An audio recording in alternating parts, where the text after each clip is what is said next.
षष्ठम विकास हिरण्यगर्भ अथवा विभू प्राण। कभी कभी कारण ब्रह्मा और कार्य ब्रह्मा भेद से ब्रह्मा के दो भेद कहे जाते हैं। कार्य ब्रह्मा को सगुण ब्रह्मा भी कहते हैं। उसी का नाम हिरण्यगर्भ है, जैसा कि श्रुति से स्पष्ट है। पंचीकरण से पूर्व अविकृत पंच महाभूतों की तन मात्राएं और उनके कार्य 5 प्राण, 10 इंद्रियां, मन एवं बुद्धि, इन 17 तत्वों का लिंग शरीर अभौतिक हिरण्यगर्भ कहलाता है, अथवा सगुण ब्रह्मा को ही हिरण्यगर्भ समझना चाहिए। उसका भौतिक शरीर विश्वरूपी विराट देह है। सूक्ष्म शरीर प्राणमय है। समष्टि प्राण को ही हिरण्यगर्भ कहते हैं, परंतु वह प्रत्येक प्राणी में समान रूप से विराजमान है। इसलिए भगवत पाद श्री मच्छंकराचार्य महाराज ने समष्टि प्राण को हिरण्यगर्भ अधिदैविक प्राण कहा है, जो व्यष्टि रूप से प्रत्येक प्राणी में अनुवत आता जाता और उत्क्रमण करता प्रतीत होता है। योगी अपने अंतर हृदय में उसके दर्शनादि करके कृतार्थ होते हैं। मुंडको उपनिषद के तीसरे मुंडक की प्रथम वल्ली में द्वा सुपर्णा इत्यादि श्रुतियों में जीव और ईश्वर का वर्णन करते हुए कहा गया है कि दो युग्म पक्षी, कभी पृथक ना होने वाला सखा, एक ही शरीर रूपी वृक्ष पर रहते हैं।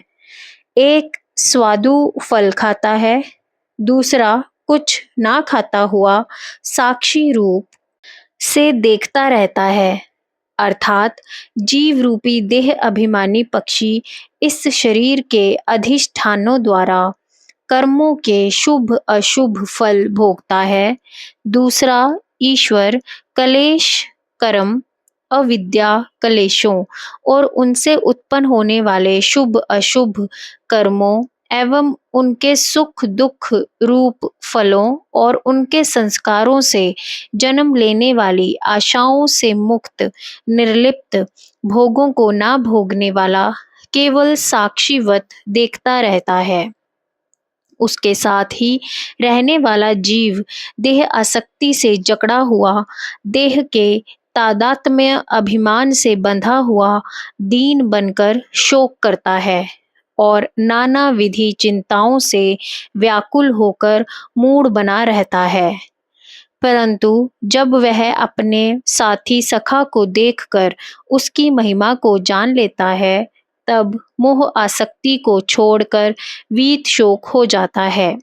यह रूप हिरण्यगर्भ प्राणात्म देव का ही है, जैसा कि आगे दो श्रुतियों से स्पष्ट होता है।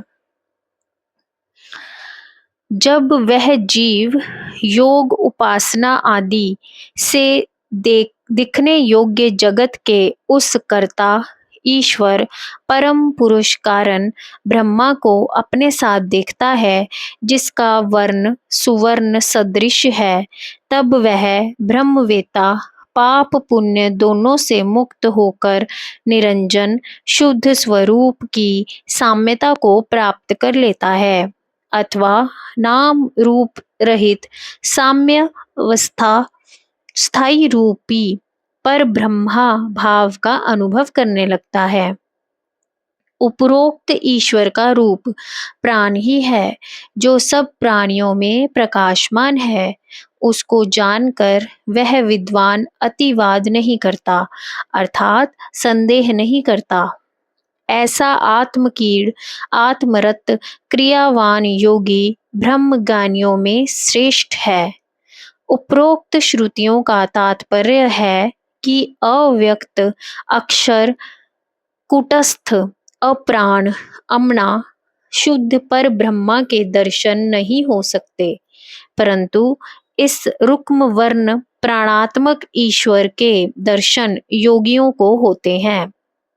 और वह साधक अपने अंदर उसके साथ रमन करता है, क्रीड़ा करता है और बहुविधि क्रियाएं करता है, उसको इसमें संदेह नहीं करना चाहिए, क्योंकि सगुण रूप का दर्शन ईश्वर का साक्षात्कार ही है और इस रूप तक ही मन और इंद्रियों की गति हो सकती है, आगे नहीं। ऐसे आत्म दर्शन सत्य, तप, तत्व ज्ञान और ब्रह्मचर्या के द्वारा अंतर आत्मा में होते हैं, क्योंकि वह शुद्ध ज्योतिर्मय ब्रह्म स्वरूप प्राणात्मक ईश अंतर हृदय में ही स्थित है। उसके दर्शन वे यति ही नित्य कर सकते हैं जो निष्पाप या क्षीण दोष हो गए हैं। समष्टि प्राणात्मक हिरण्यगर्भ विभु होते हुए भी प्रत्येक प्राणी में अध्यात्म रूप से स्थित है। उसके ज्योतिर्मय दर्शन साधकों को बहुधा हुआ करते हैं। श्वेत अश्वतरत उपनिषद में उक्त ज्योतियों के दर्शन कई रूपों में होने बताए गए हैं और उनके दर्शनों को ब्रह्म प्राप्ति का पूर्व लक्षण कहा गया है।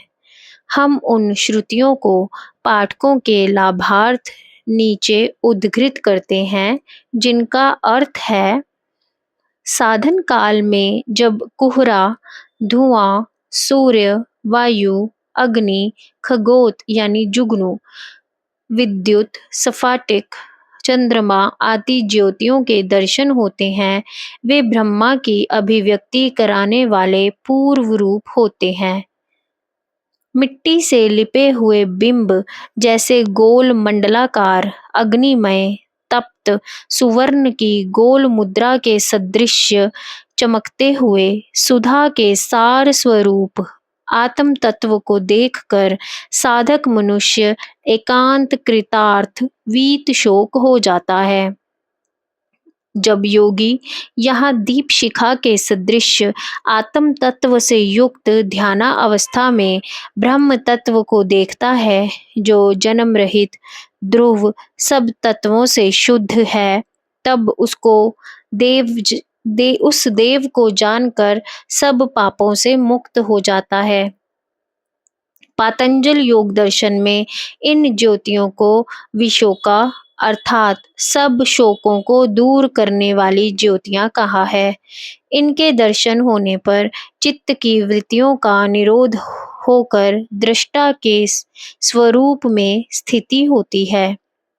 विशोका व ज्योतिषमती अर्थात ज्योतियों के दर्शन आत्म तत्व से निस्सरण होने वाली सूक्ष्म प्राण शक्ति के स्पंद हैं और प्राण के स्पंद का सर्वथा निरोध होने पर निर्विकल्प समाधि में जो अनुभव होता है, उसे विशुद्ध ब्रह्म ज्योति का दर्शन समझना चाहिए।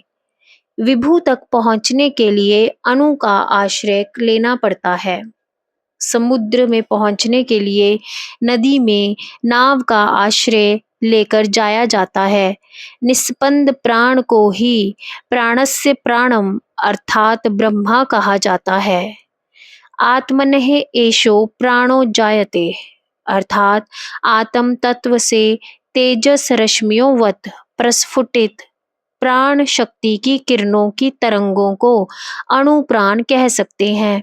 जैसे विभु समुद्र की लहरें अणुवत प्रतीत होती हैं, इसीलिए प्रत्येक प्राणी में व्यष्टि रूप प्राण हिरण्यगर्भ विभु प्राण की एक लहर है।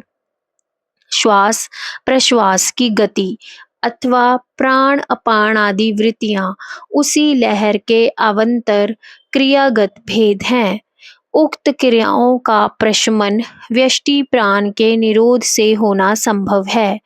कहा है, प्राण बंधनम ही सौम्य मन है। व्यष्टि प्राण के निरुद्ध होने पर अणु का व्यक्तित्व विभु में लय हो जाता है। जैसे लहर के शांत होने पर उसका व्यक्तित्व समुद्र में विलीन हो जाता है, यह अवस्था ही विभु की उपलब्धि कहलाती है। वास्तव में अप्राप्त की प्राप्ति की को उपलब्धि समझा जाता है, परंतु क्या लहर का अस्तित्व कभी समुद्र के आधार के बिना रह सकता है? इसी प्रकार सब वृत्तियों का आधार विभु आत्म तत्व भी नित्य बना रहता है। इसीलिए ज्योति दर्शन के समय यह बात नहीं भूलनी चाहिए कि वे सब दर्शन चेतन आत्म तत्व के ही दर्शन हैं। भौतिक सूर्य, चंद्र, अग्नि के सदृश अचेतन प्रकृति के दर्शन नहीं हैं। जय गुरुदेव।